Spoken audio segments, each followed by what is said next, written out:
Movidos pela fé, nesse final de semana, Florianópolis deve reunir mais de 70 mil fiéis na procissão do Nosso Senhor dos Passos, o maior e mais antigo evento religioso do estado.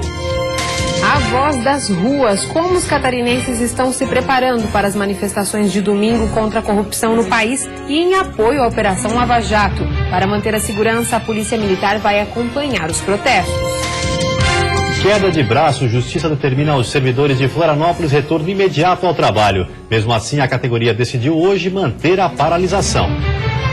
Justiça converte para preventiva a prisão do médico suspeito de abusar sexualmente de pacientes em Florianópolis. Ele é investigado por crime sexual contra 38 pacientes.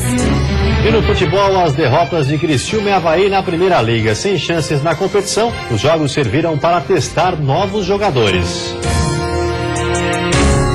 E ainda os detalhes dos confrontos desse final de semana pela segunda rodada do retorno do Campeonato Catarinense. O Band Cidade desta sexta-feira já está no ar.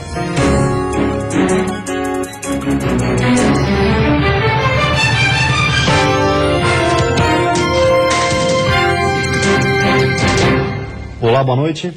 Olá, boa noite. Neste domingo, o Movimento Brasil Livre coordena em diversas cidades do estado manifestações contra a corrupção no país. Em Florianópolis, o ato, que está marcado para as 4 horas da tarde, tem o apoio de diversas entidades e vai ser acompanhado pela Polícia Militar. Para a FCDL de Santa Catarina, que representa 206 câmaras de dirigentes lojistas no estado, o descrédito das instituições brasileiras acirrou a crise política e os reflexos econômicos negativos para o setor de comércio e serviços no país. A federação vai estar presente nos protestos do dia 13. O governo está paralisado, o Congresso talvez seja o maior culpado, porque deveria estar preocupado em votar mudanças profundas, ajustes profundos que nós citamos. Isso tem afetado totalmente a economia do país. A Associação Comercial e Industrial de Florianópolis também apoia a mobilização, o combate à alta carga tributária, a volta da CPMF e a impunidade faz parte da pauta. Na avaliação do presidente da ACIF, o momento também é oportuno para discutir questões locais. A entidade é contra o impeachment. Nós somos uma entidade local, uma entidade municipal. Então nós vamos sim para a rua com bandeiras de defesa do nosso ambiente aqui local. Então questões relacionadas aos tributos, a carga tributária, por exemplo, muito nos interessa. As questões relacionadas à própria infraestrutura, à gestão pública também são muito importantes. Em Florianópolis, a programação deste domingo também terá a tradicional procissão católica Senhor Jesus dos Passos. O trânsito deve ser alterado nas avenidas Paulo Fontes e Beira-Mar Norte. A Polícia Militar vai acompanhar os dois eventos. E conforme o número de pessoas, o público participante, nós podemos também acabar ter que fazer também a interdição parcial do sentido na Beira-Mar, no sentido do bairro Centro, dirigindo o trânsito para Mauro Ramos. Então, mas tudo isso estará sendo monitorado. O tenente-coronel Marcelo Pontes explica que vem conversando com os organizadores há cerca de um mês e que o trajeto da manifestação política vai do terminal de integração de ônibus do centro até o trapiche da Beira-Mar. A passeata deve ser pacífica e qualquer excesso, segundo ele, será coibido. Aceitamos que, conforme que já foi organizado e planejado, tanto a passeata do MBL como a procissão irá ocorrer com tranquilidade, com normalidade, cada um dentro do seu objetivo, do seu objetivo, e esperamos que tudo transcorra dentro da normalidade que está sendo prevista. O Tribunal de Justiça de Santa Catarina considerou ilegal a greve dos servidores municipais de Florianópolis e determinou a suspensão imediata da paralisação e o retorno às atividades. A publicação assinada ontem ordena o corte no salário dos grevistas que não retornarem ao trabalho em 48 horas e multa de R$50 mil por dia de descumprimento. Mesmo assim, o Sindicato dos Trabalhadores no Serviço Público Municipal de Florianópolis, o Sintracem, pretende continuar o movimento. Os trabalhadores paralisados aguardam uma proposta da Prefeitura da capital. Segundo o sindicato, a adesão entre os servidores da saúde está entre 60% e 70% na capital. Já na educação, Educação, a previsão é de que todas as escolas estejam paralisadas a partir de segunda-feira. Os serviços mais prejudicados são os atendimentos nos postos de saúde e na assistência social do município. A principal reivindicação dos servidores é a reposição salarial equivalente à inflação. A Prefeitura já havia se manifestado e considerado a paralisação ilegal. Segundo o Executivo, qualquer alteração na folha salarial conflita diretamente com a lei da responsabilidade fiscal. A greve completou hoje 9 dias. E a Justiça converteu para preventiva a prisão do médico suspeito de abusar sexualmente de pacientes em Florianópolis. O nutrólogo Omar César Ferreira está detido desde o dia 16 de fevereiro no complexo penitenciário da Agronômica. Ele poderia ser libertado na próxima semana, quando terminaria o prazo da prisão temporária. Com a conversão da prisão, Omar César permanece detido. O médico é investigado por crime sexual contra 38 pacientes em seu próprio consultório no centro da capital. Ele foi indiciado nessa semana por 16 estupros. E a seguir, obras da barragem Sul em Ituporanga foram vistoriadas hoje pelo governador Raimundo Colombo. E ainda devem começar nesse semestre as obras de manutenção das pontes Pedro Ivo Campos e Colombo Salles na capital.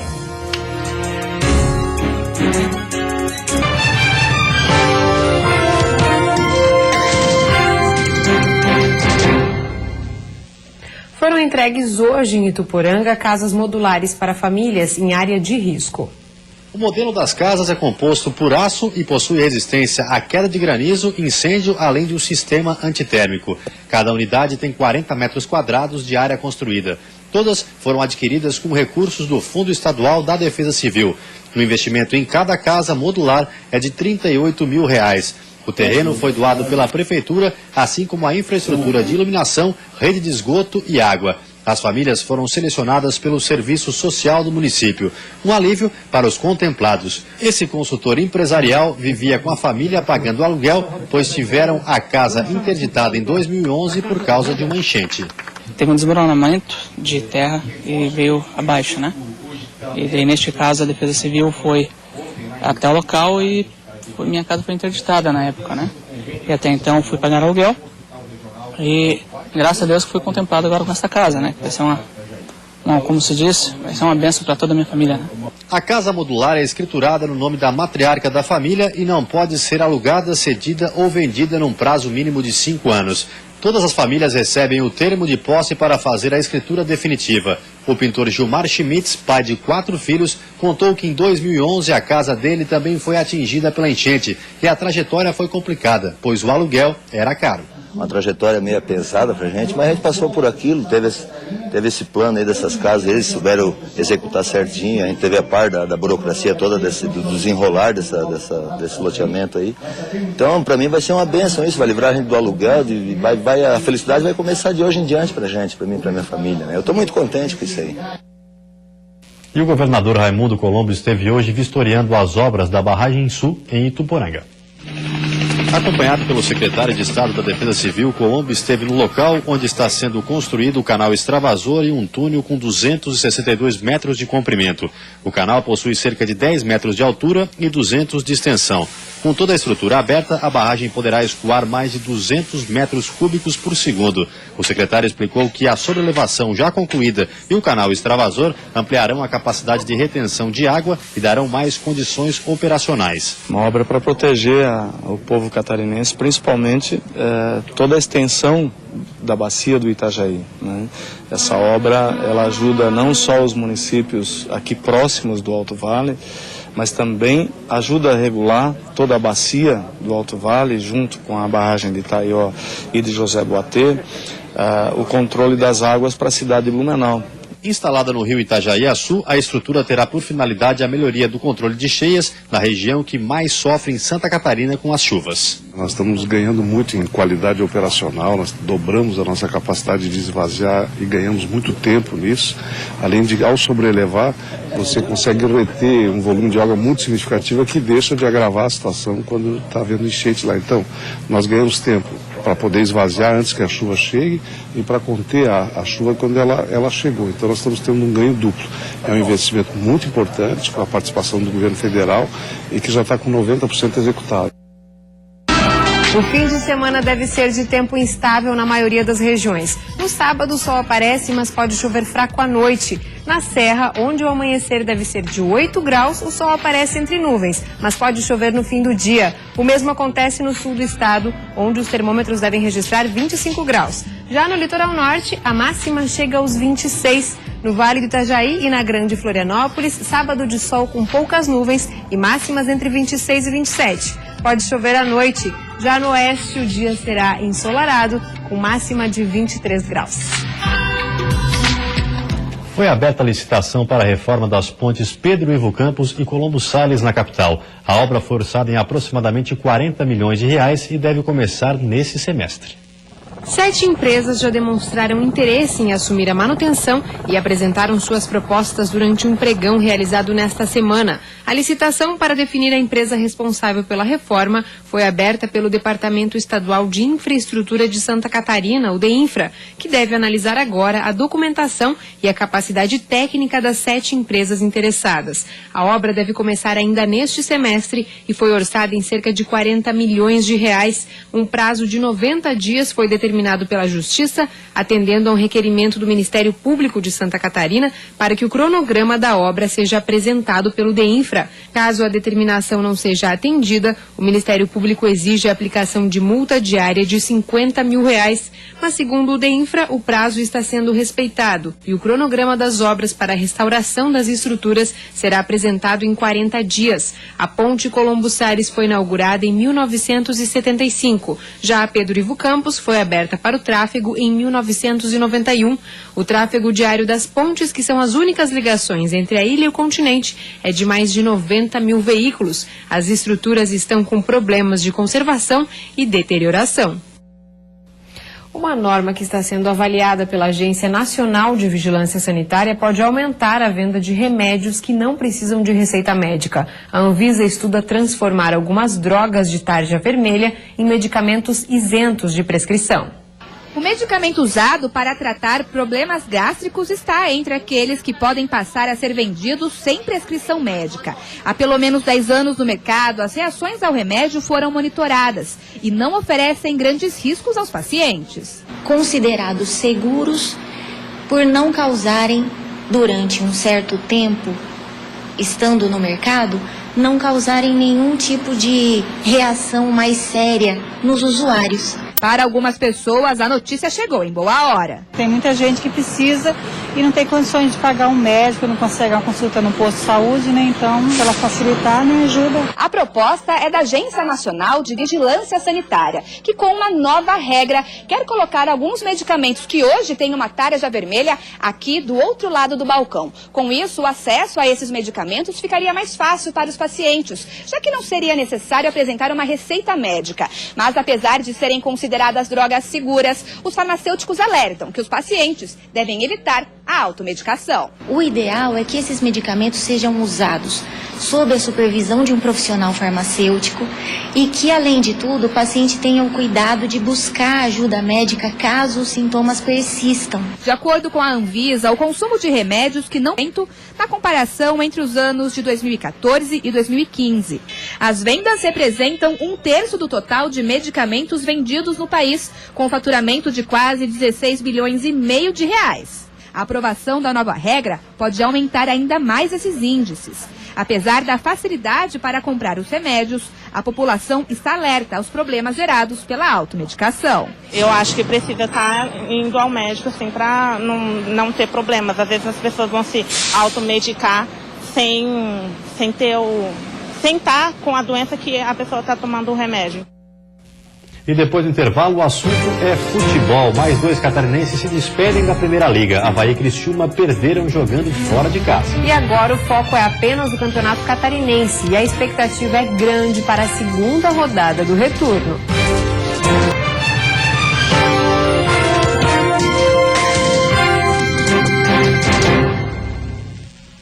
Futebol, mais 2 times catarinenses se despedem da Primeira Liga e com derrota. No Paraná, o Avaí levou 3 do Coritiba. O primeiro gol do Coxa saiu na falha de Renato Júnior. Ele foi sair jogando e deu de graça para Leandro botar para dentro. 1-0 Coritiba. Ainda no primeiro tempo, Vinícius aumentou, 2-0. E na metade da segunda etapa, Leandro batendo pênalti, fechou a conta. Fim de jogo, Curitiba 3, Avaí 0. Jogando com um time reserva contra o Fluminense, o Criciúma também foi derrotado na Primeira Liga.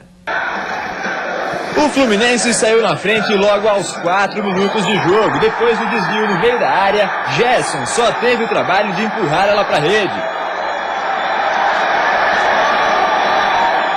Ainda no primeiro tempo, depois da indefinição entre o goleiro David e o zagueiro Jansson, Gerson, por cobertura, fez o segundo dele e do Flu e fechou o placar. Fluminense classificado 2, Criciúma eliminado 0. E com a desclassificação dos catarinenses na Primeira Liga, o único foco agora é o campeonato estadual. E a expectativa é grande para o segundo turno do retorno nesse final de semana. Amanhã, às 4 horas da tarde, na Arena Condá, a Chapecoense recebe o Camboriú, time que começou o retorno perdendo para o Metropolitano em casa. Já o Verdão do Oeste, com a vitória sobre o Internacional de Lages, continua sendo o único invicto na competição. Bruno Rangel, que levou o terceiro amarelo, desfalca a equipe. Na zaga, com a ausência de Neto e Rafael Lima, a responsabilidade fica nos pés de Marcelo. O time vem no caminho certo, nós propôs uma meta e nós estamos conseguindo alcançar ela jogo após jogo. Acho que nós temos que manter o pé dos pés no chão. À noite, às 9h30, no Orlando Scarpelli, o Figueirense joga com o Joinville, que venceu o Guarani de Palhoça na primeira rodada do retorno. E mesmo com a eliminação na Primeira Liga, o elenco do Alvinegro retornou de Brasília otimista. Isso porque o time deu sinais de evolução no jogo contra o Flamengo. E isso já é motivação para o jogo deste sábado. Por se tratar de um clássico, tem essa motivação natural e esperamos que as coisas possam se encaixar aí ao natural e que a gente possa conseguir o resultado dentro de casa. No domingo, às 4 horas da tarde, Metropolitano e Avaí se enfrentam em Blumenau. O time do Vale do Itajaí é o terceiro colocado do retorno com 3 pontos. O Leão da Ilha, que perdeu na primeira rodada para o Criciúma na ressacada, é o lanterna da segunda fase. Guarani e Inter de Lages se enfrentam em Palhoça também às 4 horas da tarde. As duas equipes perderam na abertura do retorno, por isso precisam vencer para tentar uma recuperação e escapar da zona do rebaixamento. Para encerrar a segunda rodada, o Criciúma recebe o Brusque às 6h30 da tarde no Heriberto Wilson. Os dois saíram com vitória na abertura do retorno e quem vencer esse confronto pode liderar a competição. E a seguir, cerca de 70 mil fiéis devem participar da procissão do Senhor dos Passos neste fim de semana na capital. E a Festa Nacional do Pinhão já tem data confirmada. Hoje as atrações nacionais foram divulgadas.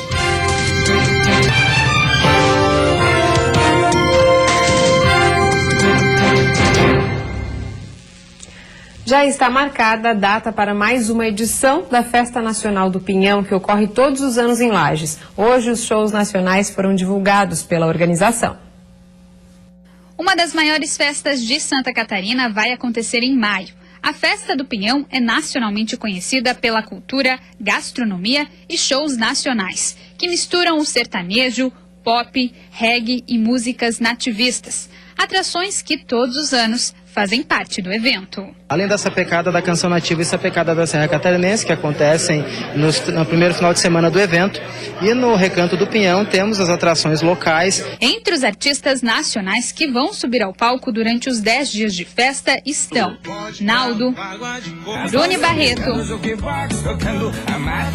Zé Ramalho, Papas da Língua, MC Gui, Marcos e Belucci, Anitta, Nath Roots, Henrique e Juliano e Cabaré, com Eduardo Costa e Leonardo.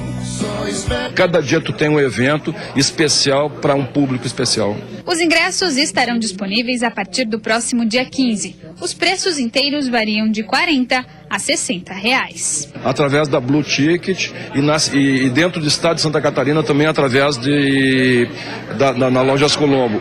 Os lagianos vão poder comprar também a partir do dia 15 na CIL, com o mesmo desconto dos anos anteriores de 30%. Para a organização do evento, apesar do momento de instabilidade em que vive o país, a Festa do Pinhão é uma maneira de movimentar a região. principalmente na economia. São 10 dias de muitas pessoas visitando Lages, não só do estado como de outros estados. São pessoas que vêm para se divertir, vêm gastar, né? E gastando movimenta toda a economia do município. Então, para não perder a festa, é só agendar data no calendário e vir para Lages. Convido a todos para prestigiar a 28ª Festa Nacional do Pinhão, que ocorre do dia 20 a 29 de maio em Lages, no Parque Conta Dinheiro. A procissão do Senhor dos Passos deve atrair 70 mil fiéis nesse final de semana em Florianópolis. O cortejo, que faz parte do patrimônio cultural e imaterial do estado, completa 250 anos. A maior e mais antiga celebração religiosa de Santa Catarina, a procissão Senhor Jesus dos Passos, acontece neste sábado e domingo. O cortejo das imagens de Jesus e de Nossa Senhora das Dores deve atrair um público recorde na edição deste ano. Este ano a gente está esperando em torno de 70 mil pessoas.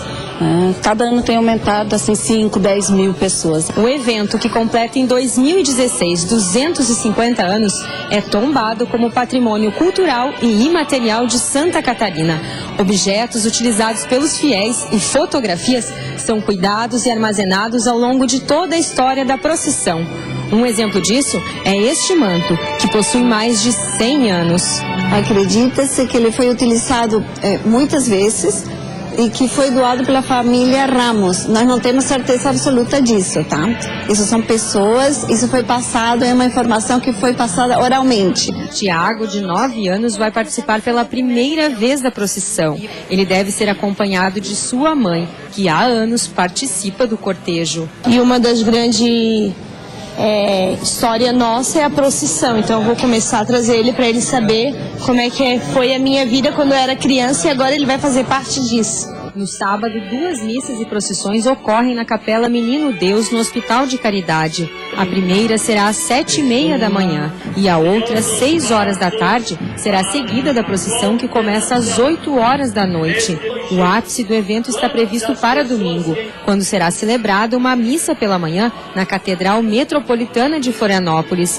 E às 4 horas da tarde, os fiéis acompanham a procissão no encontro das imagens do Senhor Jesus dos Passos com a de Nossa Senhora das Dores.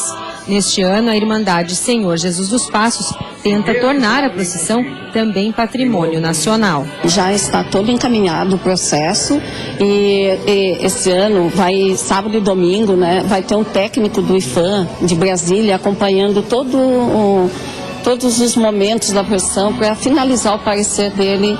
Até final do ano sai o Registro Nacional como Patrimônio Imaterial do Brasil. Para facilitar os ritos religiosos, o trânsito de veículos no centro da capital será alterado. No sábado, a partir das 8 horas da manhã, as ruas Menino Deus, Vulcão Viana, Tiradentes, Ilhéus e Tenente Silveira, no trecho em frente à Catedral Metropolitana de Florianópolis, ficam fechadas por cerca de 1 hora para a passagem do cortejo. A partir das 6 horas da tarde, o trânsito nessas ruas será interrompido mais uma vez para a transladação das imagens, que começa às 8 horas da noite. No domingo, as ruas Tiradentes e Vulcão Viana estarão fechadas desde cedo para a confecção de tapetes. E mais tarde, todo esse trajeto vai ser bloqueado para a procissão do Encontro das Imagens. No sábado e no domingo, os ônibus vão circular com horários extras e os estacionamentos da região central vão funcionar até mais tarde. Lembrando que nesse domingo, a partir das 9h30 da manhã, a Band de Santa Catarina vai transmitir ao vivo a missa da Catedral Metropolitana de Florianópolis. E vem aí o Jornal da Band, um ótimo fim de semana para você. Até segunda. Bom final de semana, até segunda-feira.